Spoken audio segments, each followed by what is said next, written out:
Welcome back into the night shift on Sports Radio 810 WHB. Michael Darcy, Kyle Collier, Caden Sproul, joined in studio by our guy Ron Kopp, the contributing editor over at Arrowhead Pride, talking a little Chiefs 2026 schedule. We had the schedule released tonight. And before we get your final predictions on how this season is going to go, we talked about the schedule and some of the games on the schedule. I got to get your thoughts on the preseason schedule. The Chiefs are going to play in week 1 of the preseason at Arrowhead Stadium against the Rams, the Trent McDuffie reunion. He's going to be back in Kansas City. There you go. Will he be playing? Hell no. There's no chance that Trent McDuffie is playing week 1 of the preseason. You mean the corner they just gave $31 million per to? Yeah, I don't think so. Okay. I don't think so. Or Jalen Watson, honestly. Oh, yeah. Well, they don't want Trent getting exposed by Jalen Royals. That'd be a bad look for their Okay, relax. $31 million man. In week 2, they go on the road to Tampa Bay, and then they round out the preseason in week 3 at home against the Seahawks. I don't really care what you think about the preseason, but I want to ask you, You're going to ask him? if Mahomes can play, do you think he will play in a preseason game? Oh, no, absolutely not. No. Thank God. No, that would be silly, honestly, right? Like, I think the beauty of Andy Reid's, what he tries to do in training camp is that, like, he feels like he probably gets a lot of what other teams get out of the preseason games in camp, you know, with just the physicality, the long drive drills, just kind of having that old school, hard-nosed camp. And what's Mahomes going to get out of playing in a preseason game that he can't get out of camp, especially with him being so experienced in the NFL now? It's not like I would say heck no. He's already been baking in the St. Joe's sun. He's probably good on, strapping on the pads for week 1 of the preseason.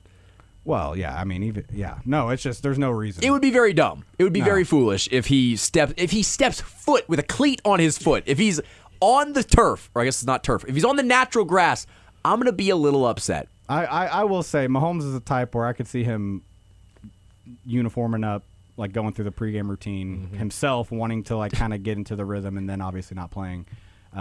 I could see him maybe pressing for that to kind of get you ready for week 1. But no, he will not take a snap in the preseason. We got Garrett Nussmeier. What do we need him for? On that post game show, preseason game 1, there's going to be an Andy Reid cut. I guarantee you. Going, yeah, Pat was bothering me. He wanted to get out there. Oh, man. We're going to hear that. Tell him to put 100%. the VR headset on and just go to work. There's right again. I bet Pat's got that. Oh, I'm sure he could do what he probably has. He could probably pay somebody to actually chase him if he wanted to. Just pays 22. Yeah.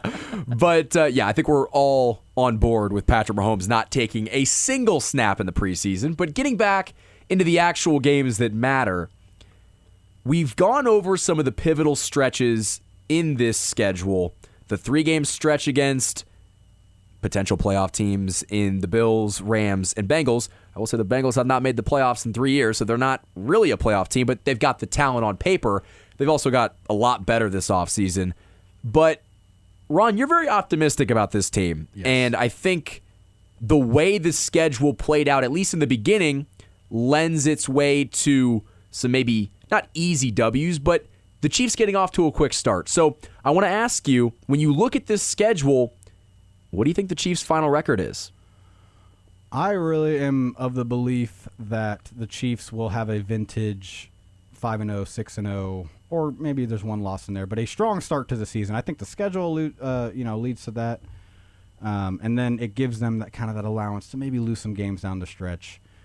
Give me, I'll say 13-4, honestly.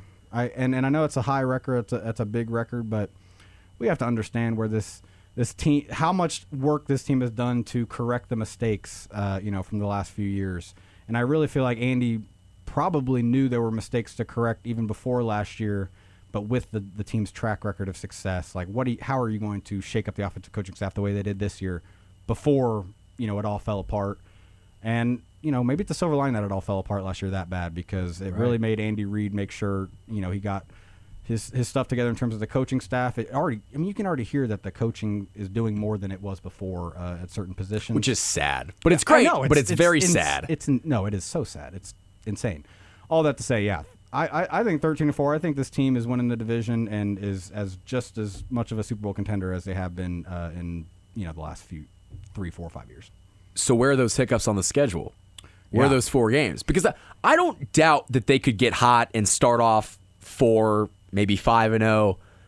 I look at Seattle, and I know that's on the road, and it's a primetime game, and Seattle's not going to be the same, but that game doesn't look great for me. Denver on the road, back-to-back games, those two could be losses. I think the Bills on Thanksgiving is terrifying. Rams, that would be 4. I think the Bengals, historically, when they've played the Chiefs at home, have done very well against the Chiefs. The Patriots, that game's not going to be a layup. I mean, they'll probably beat the Patriots, but it's primetime. I'm seeing maybe 5 losses on the schedule. Yeah, and that's fair. I do think you give the Chiefs a loss in the division to the Chargers and the Broncos, to be fair. Yep. I just think they're both going to be good teams. We haven't talked about the Chargers at all. I am a little worried about Mike McDaniel and Harbaugh together. Really? I mean, Mike McDaniel is a great offensive mind, and for him to just be the offensive play caller now and not the head coach is actually a scary sight for any opponent, especially considering who he has at quarterback, who I'll give all the crap to for not doing anything, but we all know he is a cyborg of a quarterback in terms of just kind of the prototype. And if Mike McDaniel gets him rolling, man, I mean, he had Tua looking like an MVP candidate one year. With Tyreek and Joe and Waddle. Yeah, which Tyreek's still out there. If he doesn't come back to Kansas City, I really hope he doesn't go to L.A. That was one destination. Well, Ron, now I have to ask you. I'm inclined to ask you, would you take Tyreek Hill back on this team? Definitely. The Chiefs do need another receiver. I think they will add another receiver at some point, and I do feel like it's probably just going to be Tyreek. So, yes. Give a percentage. On that. More than 50. I mean, Whoa! I will okay. say, I mean, honestly, I'm just going off. Nate Taylor, I will say, of ESPN, has said that. He said as up to 60% that he thinks Tyreek will be re-signed. So That's a lot of percentage. That, honestly, Nate's pretty plugged in. But the team does need a receiver. So if it's not Tyreek, it needs to be somebody. And I'm not sure who that somebody is if it's not Tyreek. And I do think the Chiefs like to have that familiarity, so it just makes too much sense. He is recovering from an injury, so I think he needs another surgery to kind of clear up one of the things on his leg. Right, and that's where I don't even mind if he's like a playoff mercenary. I've been saying that all offseason. Let him chill. All of a sudden, week 9, Tyreek comes back. You probably don't need him in the building. He won't be wearing number 10. No, he won't. That'll be Emmett Johnson, won't it? Yeah. Yeah. What number would Tyreek Hill wear in Kansas City? He'd pay him.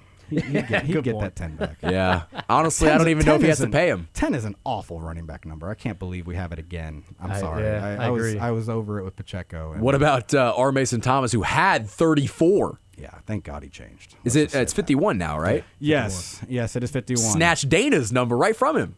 It's going to be weird seeing a speed rushing number 50s named Thomas coming off the edge in Arrowhead. That's going to be weird. In the 50s, too. It's going to be odd. Yeah, that's what I'm saying. Yeah, it's going to be a little odd. Maybe bring a tear to a grown man's eye. So, Ron, you have the Chiefs going 13-4. Yes. Is that good enough for the 1 seed in the AFC?